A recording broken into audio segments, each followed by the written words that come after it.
novamente no ar, um programa que vai ao vivo todas as sextas-feiras, às 16 horas. Lembrando que todo dia da semana, às 16 horas, tem um programa ao vivo aqui na TV Mundo Maior. E o programa, novamente, à semelhança do Novamente que nós temos na Rádio Boa Nova, que também vai todas as sextas-feiras, às 10 horas da manhã, também ao vivo, a gente vai falar sobre a saúde mental à luz da doutrina espírita. E parafraseando um pouquinho o Dr. Bezerra de Menezes, que é uma figura ilustre em termos de espiritismo no Brasil, alguns dizem que ele é o Kardec brasileiro, coisas que ele nunca admitiu. O primeiro livro que escreveram a respeito sobre transtornos mentais ligados à doutrina espírita foi dele, chamado-se A Loucura sob Novo Prisma, aonde ele dissertou sobre uma causa oculta de transtornos mentais que seria a ingerência, né, de entidades desencarnadas sobre a mente de pessoas encarnadas, o tal do processo obsessivo, ou popular encosto. Agora é bom lembrar também que Dr. Bezerra era contemporâneo, ou seja, não é que eles eram amiguinhos, mas eram contemporâneos das descobertas de Freud, ou seja, existe sim uma causa de doença mental que não é a causa orgânica. Porém, cabe sempre lembrar que neste binômio entre cérebro e mente, a relação de um com o outro é inversamente proporcional. O que significa isso? Quanto mais orgânica é uma doença, menos psicológica ela é. Porém, sempre vai estar os dois juntos. Vai ter menos psicológico, mas ele vai estar lá. Quer um exemplo? Tumor cerebral. Pego em meu consultório várias pessoas cuja primeira queixa é um sintoma psiquiátrico. Vou fazer a investigação clínica, acho um tumor cerebral. Então, sempre vai ter as duas coisas juntas. E existem doenças que são muito mais psicológicas, né, do que neurológicas. Por exemplo, fobias, medo de barata, por exemplo, né? Porque para ter medo de barata, você não precisa ter um tumor cerebral. Porém, para você sentir o medo, expressar o medo e lidar com toda essa neurose fóbica, você tem um substrato orgânico cérebro para que isso aconteça. E bem no meio do caminho, ou seja, o que é neurológico está num extremo, o que é psicológico está no outro extremo. Bem no meio do caminho tem as doenças psiquiátricas, onde a quantidade, a proporção entre cérebro e mente é meio parecida. A gente não sabe quem que veio primeiro, se foi o ovo ou a galinha. Nesse sentido, existe um outro plano, um outro eixo acontecendo nesse eixo ortogonal, que é entre cérebro e psiquismo, vamos dizer assim, que é o eixo psicossocial, e tudo isso, esses três eixos, né, essa tridimensionalidade, né, que a gente fala assim, né, o psicológico, o neurológico e o social, tudo isso caminhando através do tempo. De que tempo? O tempo eterno, né? E que aí se encontra então a vida espiritual, a vida real e verdadeira, a vida eterna dessa entidade encarnada num corpo e que está refém de um cérebro, que precisa estar em plena saúde para dar um mínimo de sensação de liberdade a esta entidade encarnada. Por isso que a nossa proposta no programa novamente é qual é a melhor maneira de eu usar o meu corpo nessa relação mente, corpo e espírito para o meu bem-estar biopsicossocial e espiritual, de maneira que isso contribua para a minha evolução, para o meu crescimento nas duas grandes asas do espírito, que é o conhecimento e a moral, ou seja, ter acumulado informações, mas ao mesmo tempo também coisas do caráter, que formam o meu caráter, que são as minhas relações com o bem, com o belo e com o verdadeiro. Nós pegamos então como manual do usuário da vida o próprio Evangelho, e pegamos especificamente o Evangelho segundo o Espiritismo porque ele foi escrito de uma maneira pedagógica e não de uma maneira teologicamente correta, ok? De maneira que o Espiritismo não é religião porque ele não respeita nenhuma regra teológica, não é dogmático, não tem sacerdotes, não tem hierarquia e não tem também nenhum tipo de ritual. Então, nesse sentido, o Evangelho segundo o Espiritismo pode ser visto como um manual do usuário da vida e do viver, que é o que nós estamos fazendo. No começo, a primeira parte do Evangelho, que são os primeiros 6 capítulos, é a fundamentação. O que é fundamentar, né? Significa praticamente o que os espíritos fizeram com os 6 primeiros capítulos foi identificar, né, o Evangelho segundo o Espiritismo com o Evangelho de Jesus, que não é nada mais do que uma e a mesma coisa.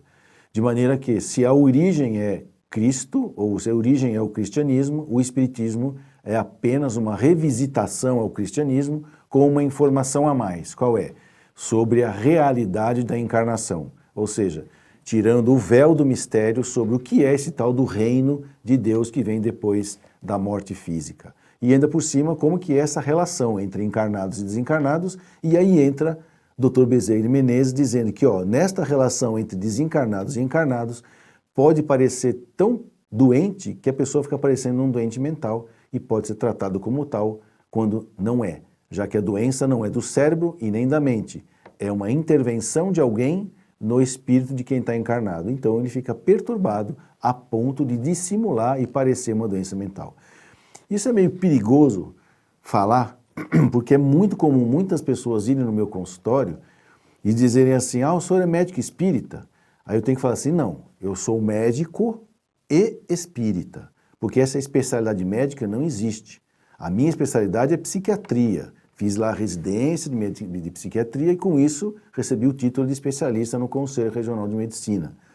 O fato de eu conhecer o espiritismo e conhecer essa outra fonte de patogenesia psiquiátrica, que é a intervenção de entidades na mente das pessoas encarnadas, me faz ter um conhecimento a mais. Tanto é que no consultório não existe prática espírita nenhuma. Minha dedicação espírita é na Federação Espírita do Estado de São Paulo, aonde eu devo o meu socorro espiritual, desde quando eu era mais jovem, e o meu trabalho de dedicação que eu faço hoje em agradecimento a tudo que eu recebo de bem, no sentido de me manter equilibrado, né? Nesse sentido, quando você pega, eu peguei o Evangelho segundo o Espiritismo como uma referência para poder propagar como um manual do usuário. Os primeiros 6 capítulos é a fundamentação. Nós vamos ver lá. Primeiro diz lá, eu não vim destruir a lei, né? Meu reino não é este mundo, há muitas moradas na casa do Pai, quem não nascer de novo não verá essa casa do Pai, quem quiser ver a casa do Pai vai ter que enfrentar suas dificuldades, que é bem-aventurado os aflitos, e já que você está disposto a enfrentar, calma, que Cristo é consolador, Ele te consola. Esses são os primeiros 6 capítulos. Para que serve o cristianismo? Para o nosso crescimento espiritual. Depois, os próximos 4 capítulos, que nós já falamos sobre eles, são os instrumentos. Então, primeiro eu fundamentei, certo? O que nós vamos fazer? Nós vamos fazer uma casa, tá bom. Então, uma casa é para quê? É para morar. Para morar quem? Uma família. Quantas? 6 pessoas. Elas fazem o quê? Pai é assim, a mãe é assado, os filhos é assado. É assim que um arquiteto vai perguntar para você, fundamentar a obra. Legal, então agora eu já sei para que eu vou construir. O que eu vou construir, para que eu vou construir? A fundamentação. Fundamentou, quais são os instrumentos? Eu vou ter que pegar um telescópio, certo? Eu vou ter que pegar um bisturi, não é isso? E um secador de cabelos e uma chapinha, uma escova. É assim que constrói uma casa? Não. Agora que eu fundamentei que a obra é essa, quais são os instrumentos? Se a minha obra é eu me transformar num homem de bem, ligado ao bem, ao belo, ao verdadeiro, que me facilita o crescimento espiritual, quais são os instrumentos? São 4. O primeiro deles é bem-aventurados os pobres de espírito, que significa o quê? Que eu estou desarmado mentalmente de qualquer ideia preconcebida, certo? Depois, bem-aventurados os simples de coração, ou seja, desarmado de qualquer ressentimento que eu possa ter da vida, das pessoas, das coisas.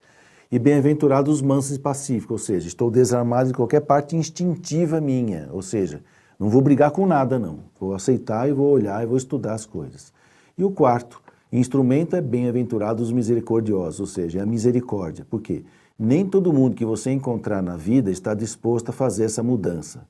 Ou seja, então tenha misericórdia, ou seja, compaixão pela miséria moral do outro, que não vai entender nada do que você está falando e pode até ser agressivo com você. Aí você vai ter que lembrar que seus outros instrumentos é o quê? Mansuetude, paz no coração e mansuetude. Não ser arrogante, ok? São os 4 instrumentos. E hoje nós vamos inaugurar os outros próximos capítulos, que é até o 20º capítulo, do 11º ao 20º capítulo, que são as instruções, ok? Então você está na obra e vai levar um martelo. Aí o pessoal chega para você e fala assim, olha, não é assim que usa o martelo, você está enforcando o martelo. Né? O que é enforcar o martelo? É você pegar ele tão perto da massa dele, tão perto que você tem que fazer força para martelar. Pega mais na ponta. Fala, ah, é assim? Tá, eu sabia que então estava difícil martelar.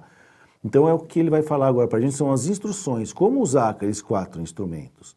E hoje nós vamos começar a primeira instrução, que é a mais básica de todas, que o Evangelho poderia nos dar depois que ele deu a fundamentação e os instrumentos.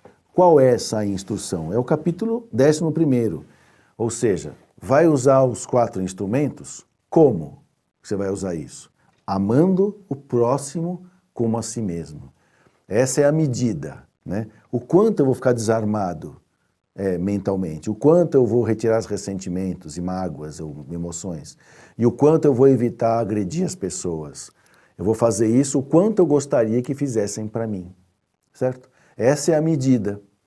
De maneira que, nós vamos ver até estudar aqui, será que todo mundo merece a nossa atenção? Será que todo mundo merece ser amado? Será que todo mundo é meu próximo? Ou quem é o meu próximo? Né?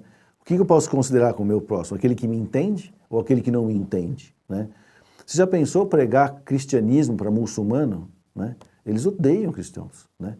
E sabe por que eles não gostam de cristão? Porque cristão perdoa.